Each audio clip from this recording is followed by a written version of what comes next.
I cannot say for sure, but I can say that Saturday there are many more missiles sent towards Israel than the days after, and it seems like they're kind of rationing their missiles.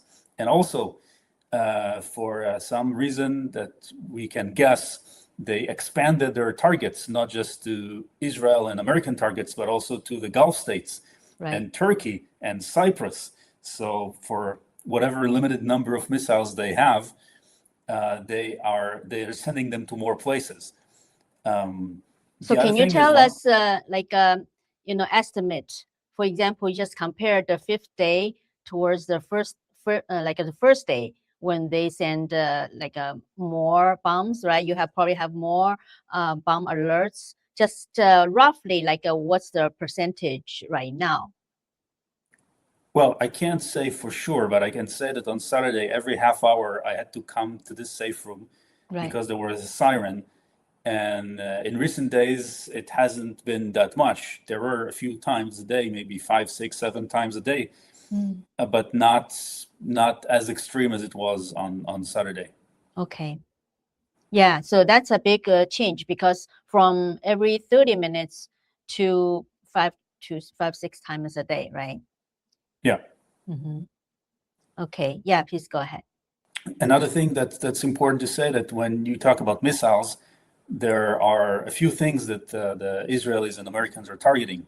One is the places where they manufacture those missiles, but because it seems that in the summer, Israel destroyed many of the Iranian ballistic missiles, but until the end of February, beginning of March, it seems like the Iranians have managed to ramp up their production and reach more or less the same number of missiles, which is several thousand, that they had in the summer.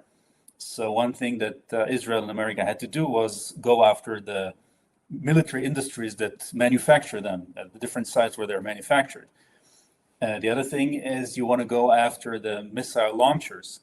Some are mobile, some are not mobile, because no matter how many missiles you have, the constraint is the missile launchers, right? If you have 1,000 missiles and you have 10 missile launchers, you can shoot 10 missiles at the same time. But if you have only 2, it doesn't matter how many missiles you have.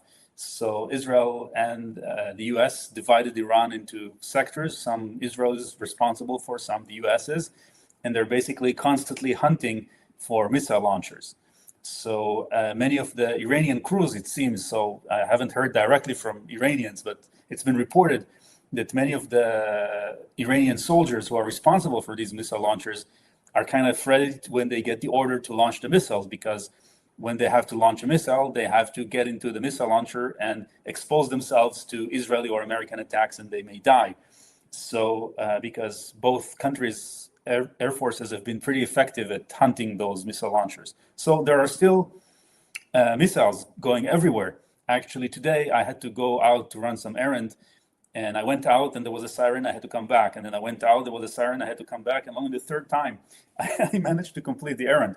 So they're still sending missiles, but apparently they're targeting many more places, and they have fewer missiles and definitely fewer missile launchers.